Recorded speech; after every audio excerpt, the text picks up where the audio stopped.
Well, this is kind of a part of the show I have to struggle through because I have to share the stage with somebody. But Dr. Will, I'm glad you're here. Thank you so much. This is Dr. Will Turek. He is a family physician. You're a real doctor. Like my mother would say, you can give shots, right? I can. I can't give shots, so I'm not a real doctor. I write orders. I do that, man. People do my bidding. I want to ask you about my gout here, just a second. Later. Okay. Dr. Will, you told me before we came on that you grew up in a home where one of your parents, now that you look back, would be considered an alcoholic. Yes. But you didn't see it so much at that time. Well, I think that when I was growing up, alcoholism was looked at very differently than it is today. I mean, we now understand that binge drinking and things like that, people who are very functional in their alcoholism can, hold a job and do everything that they need to do.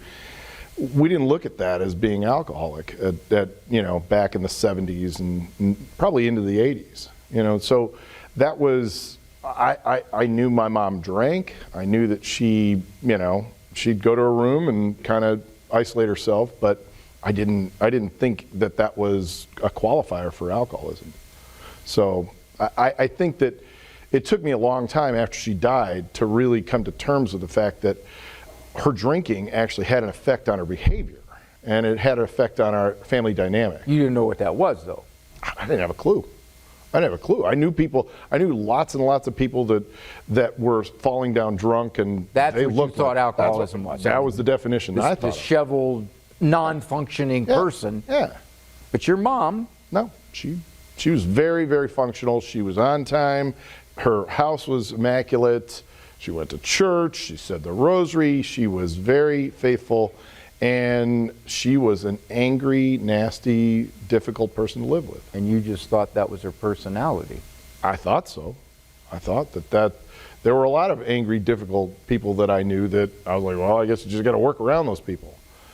And that's how I developed. And you end up learning how to work around those people in your life. And when you're 9 years old, when did the old survival thing kick in and say, I know this is how I got to relate to mom? I think it was in the genes. I mean, I don't think you really have a point where it's like you can say, okay, well, this is the point at which I know that something's dysfunctional. You just look around and you go, well, this isn't the way other people's families function. They're loving, they care about each other, they, support each other.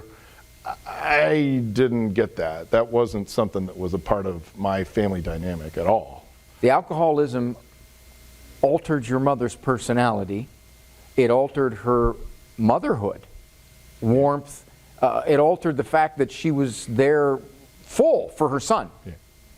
Oh, yeah. We got some young people here in the audience. Mm-hmm. When you were their age, 15, 16 years of age, you start to resent her? Or did you pity her?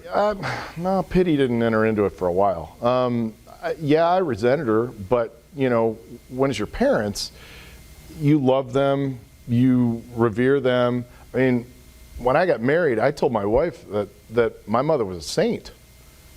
I mean, that's how delusional you can be. So that's how you had to do to get your wife. Well, maybe. I came to find out once I realized how she saw her, that she's like, this is not the way it should work. But wait a minute, when you told your wife that your mother was a saint, did you believe it? Or I did. You did believe it? I was like, well, she's got personality. She got her quirks, flaws. But for the most part, she's a really good woman. If you get to know her, you'll really like her. 90%. Right, Preston? Yeah. So what was the spillover as you got older into your relationships in your own family, with your wife, with your kids? What kind of spillover do you get? Well, I mean, I think that, one thing that my mom was, she was very rigid. She was very, the way that she, very black and white thinker, this is the way it was going to be, and we don't deviate from that at all. I mean, and so I took on a lot of those characteristics, and ultimately that helped me to be able to get through school and get through a lot of the things that I had to endure.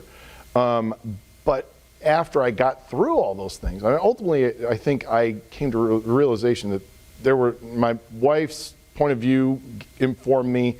Plus, once my mother died, I had an opportunity to look back on things a therapist suggested that I need to, kind of unpack this. And it helped a lot, because I came to realize how dysfunctional our family was and how dysfunctional she was. How did it affect your dad? My dad's 91 years old, still living, and he has no clue. Every time I tell him that my mother was an alcoholic, he's like, I don't know what house you were living in, but that's not my perception at all. And I'm like, well, you saw her, the hidden bottles, you saw different things. She was angry constantly. She was hungover in the mornings. Oh, I just thought that's just the way your mother was. And I'm like, well, He was not living a delusion. He truly figured that's just the way it was, and part of her personality that she drinks to excess and it affects her mood and everything else. And oh, well, okay, that is the way it is. Yeah, he couldn't unlock it. He really had no clue, and he still doesn't. And I can't. You don't try to convince him, do you? No, you got to let that one go. Not worth it. Yeah, it is not, because you got to figure he's at peace with how he saw it. He had a rotten marriage for 45 years. They got married late. And to this day, and this is the grace of the sacrament, after she died, and it's been about 6 years now, he has nothing but good things to say about her. He says, your mother was a good woman. And I'm like, wow, yeah, she was a good woman, but wow, of anybody on the planet who could have said something negative about my mother, it would have been him. Yeah. Not a word. That's the grace of the sacrament, I say. You see, your dad is the saint. He was, some of the things that come out of his mouth now, I'm just like, wow, God works in very, very mysterious ways, because it's all positive. But you never had a struggle forgiving your mom. You didn't go through the 20s going, I got ripped off. I didn't get a mom like you're supposed to get a mom. I'm bitter toward her. I'm starting into my marriage here, and I'm going to have to try to hide what my mom's like. No, the only way that I hid what my family dynamic was I just didn't invite people over. Nobody ever came to my house. It was like, I mean, I was an only child, so, my friends didn't come over. We didn't have, interactions. I mean, our neighbors knew who we were, but, and we kept to yourselves. Kept to ourselves, because it was, I mean, there's a sense that it was just dysfunctional enough that it was like, nobody needs to see that, so that's the way it was. You said your mom prayed the rosary. She did. So I'm assuming she was a religious woman at some level. My mother knew the faith, I mean, she was pre-Vatican II Catholic. I mean, she knew the faith inside out, upside down. And one of the pieces of the puzzle you could never put together was how this didn't affect her faith. In other words, she's living in a way absolutely counter to what the faith would say, but somehow she meshed it? I always say that, and I think this is Mother Teresa, the longest distance is between your head and your heart. And my mother didn't have any love. She didn't understand mercy. She didn't understand that, all the things that happened to her, prior to her drinking, and she was molested and all this sort of stuff. She didn't realize that God can heal all that. And I've come to realize through various things that, God can heal anything. You telling me off the set here, your mother had a very fragmented childhood, right? Absolutely. She was in an orphanage? She was in an orphanage. My grandmother gave birth to her at 16, and the guy that got her pregnant left, and she remarried a few years later, or remarried first, and the man had nothing to do with my mom. And so your mom had no love? She didn't. She knew rules. She knew the way that it was supposed to work, but she didn't understand the love part. How do you account for the fact, now here you are, successful professional, faithful man. How do you account for the fact that you pulled out of that? I mean, you look at the theories, they say, hey, adult child of alcoholics, you don't got much of a chance. Yeah. Well, I mean, I think that there's lots of good people that come into your life that supplant what dysfunction you have. So I had a lot of very good examples of people who actually show, yeah, you're in there. Yeah.